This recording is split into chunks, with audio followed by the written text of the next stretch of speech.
The ACC had a ton of talent in the 2021 draft, and now it feels a bit tapped. It just doesn't, based off early impressions, it doesn't look like there's going to be a ton of high quality talent from the ACC this year. But let's go in and give you some guys that I'm going to be keeping my eye on this year. Here are my top 10 prospects currently out of the ACC. But what's crack-a-lackin'? It's your boy Broshmo, just in case you did not know. So go ahead, become a bro and subscribe. Leave that thumbs up if you appreciate the content. You don't have to necessarily disagree or agree with me to like the content, but you can go ahead and disagree with me in the comment section below. That's where we have our beautiful football discourse. Let's go ahead and get into number one. Of course, it being Sam Howell, man. I love this dude's arm. He's a top 10 prospect for me currently. Like, he's going to come out this year, and we're going to see if he can win now that immense amount of his talent is gone in Javonte Williams, Michael Carter, Daz Newsome, and De'Ami Brown. We'll see if he can do that with, well, guys like Ty Chandler and what is the other cat? Bo Corrals, I believe. We'll see. I'm very excited. This dude can sling the ball far. He's got a great deep arm. I really can't wait to see more of him this season. I really think he's going to probably end up being the quarterback 2 in this class. And there is, I think, a case to be made to where he could be quarterback 1 currently. At number 2, I got Andrew Booth Jr. out of Clemson. This guy, I know it's a very limited sample size. He only had 333 snaps in 2020. But just looking at his physical profile, I mean, 6 foot, 195. The guy is probably among those second tier of elite corners, because I got Derek Stingley in a tier of his own. But if you take Kaiir Elam, if you take Sauce Gardner, I would say Booth is actually more athletic, more fast than those other two guys. He's just he's been pretty darn good. He gets the starting job for a whole season this year. He didn't really start too many games last year, but really came in and showcased why he's so good. Dude's just a smooth athlete. He's a fluid athlete. He's got very, very oily hips. He can mirror almost any receiver. And I'm a sucker.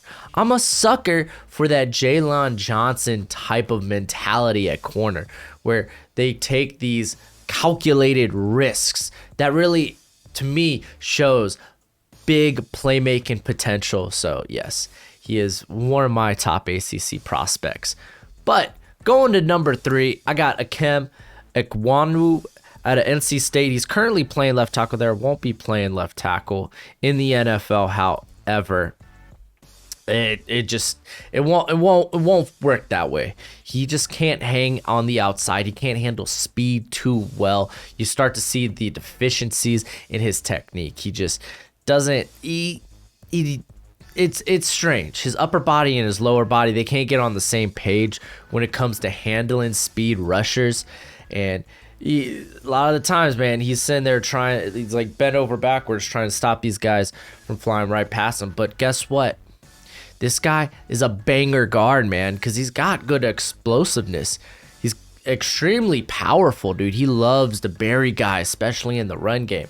I think we're talking about a very high-quality plug-and-play guard at the next level, man. Bruce Feldman, man, he has raved about this guy's explosiveness, his short area quickness for a man his size, 6'4", 325. I'm a big fan of Ikem here. And then at number 4, I got my boy Zion Nelson out of the Hurricanes. I'm a big fan of his game, man. This guy's put on about 40 pounds since his first start there, his freshman season against Florida, which was a complete nightmare.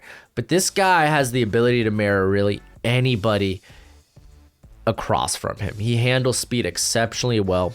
The biggest worry probably is, he has a weak anchor, how he deals with power. But again, the guy's been putting on weight since then. He's up to 317. And I think, keep in mind, this guy was a former tight end in high school. So the physicality, it's not going to come just willy-nilly all out of the blue, but well, it will come out of the blue because I think this year he's going to show that. He's going to show a strong anchor, a better mentality in the run game just because he's been able to put on some of that bulk. So now he could hang with these stronger defensive linemen. I'm a huge fan. I think he's going to come out and be a very good. I think you're going to see this guy's name pop up in the first round a lot, maybe mid-season when he's really come out and proven that. And then at number 5, I got the best name in all of the drafts, Storm Duck. This is kind of a projection on my part, but I like the size. He's actually similar size to Booth at 6 foot. 195. He's been very productive. It's just he got knocked out of the 2020 season fairly early, and just because of injury, of course. But I'm really excited to see what he does this year. You could go back to his Clemson game in 2019. He played them very well. There are times where, and you can actually notice it in the Clemson game, where bigger receivers do tend to give him problems, because he's very active around the catch point. It's just bigger receivers, man, having to learn how to deal with their physicality, their length, their ability to get there. I think because this guy's a playmaker at heart. I think we'll see that get better in his game this season. He had allowed a completion rate of 48.3% over his career, 2 interceptions with 9 pass breakups. Might not have the most elite speed, but that's why he's 5 here and probably a second rounder in my opinion.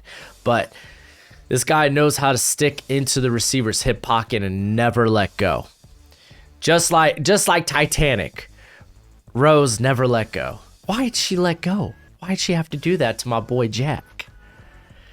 Number 6, Bubba Bolden. This is pure projection because we know this guy's athletic profile, his physical profile says he can be an elite safety. He's got the range, he's got the length, he's got the size, he's got the speed. He just needs the production to catch up. That's the thing. I'm projecting him to come out and have a banger year this year because last year was essentially his first year as a starter. He didn't see a lot of reps at USC before transferring to Miami. The year before he actually became a starter, he only saw a handful of snaps. So last year was his first taste of truly being a starter there at the collegiate level. And it didn't go well, man. He was blown up in coverage and he couldn't tackle worth crap. 18% missed tackle rate. I think we see him get better in all regards this year. I think we're going to see him also we're going to see those high-end traits rise to the surface. I really believe so.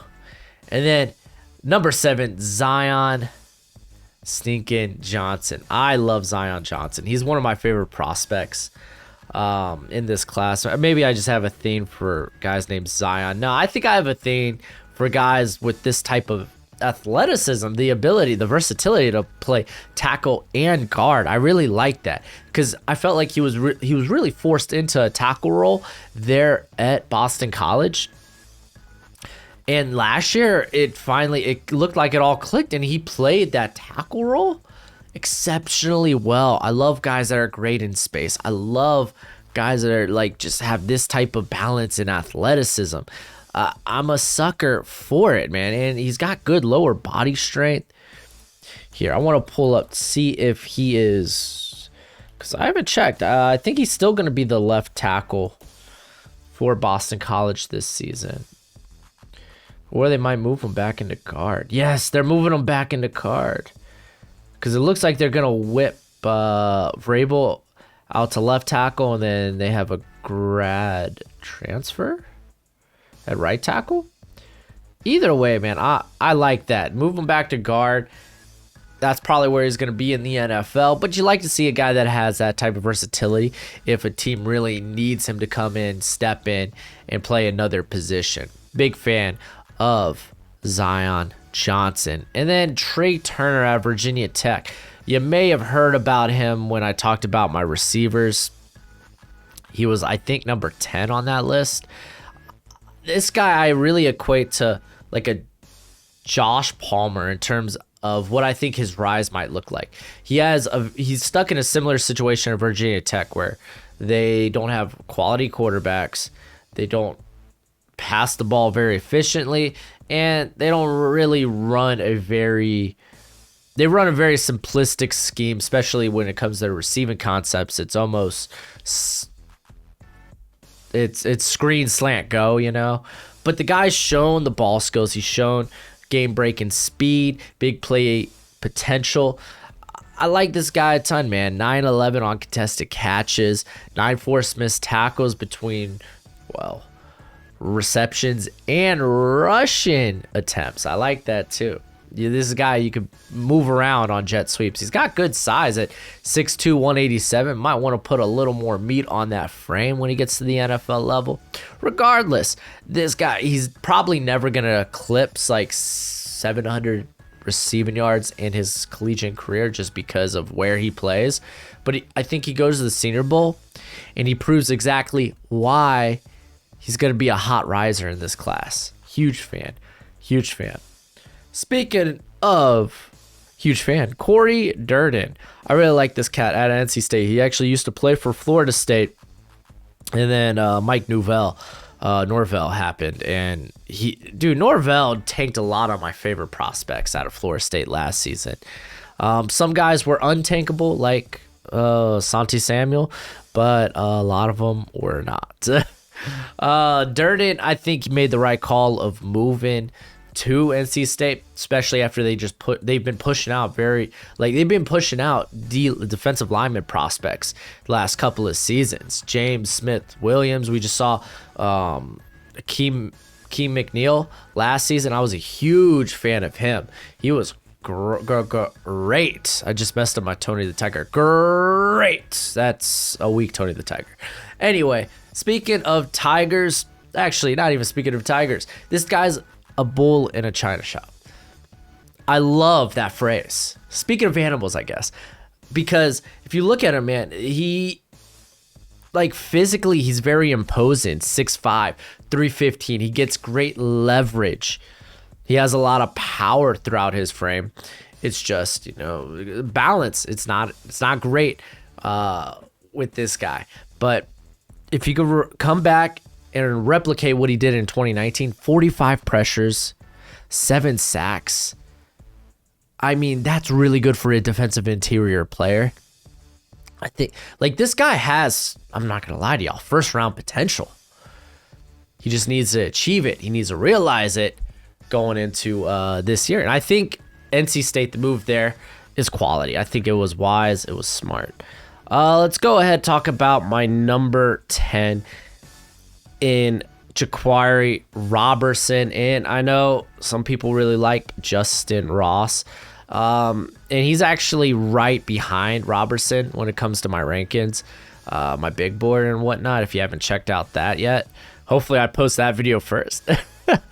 But Ross, I want to see him play this year, especially after such a serious injury.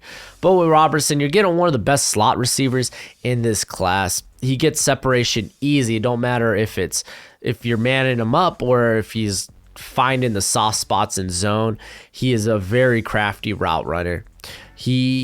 I'd like to believe he can play on the outside, but worst case scenario, you're getting a guy that can create in the slot, can create after the catch. He had 15 forced missed tackles for 418 yards. You like to see that. So, big fan of his game. Hopefully we see more of him this year. I don't think there's any reason we should not. But that's it for the video. Go ahead, let me know what you think in the comment section below. And as always, until next time, you be easy, my friends. Later.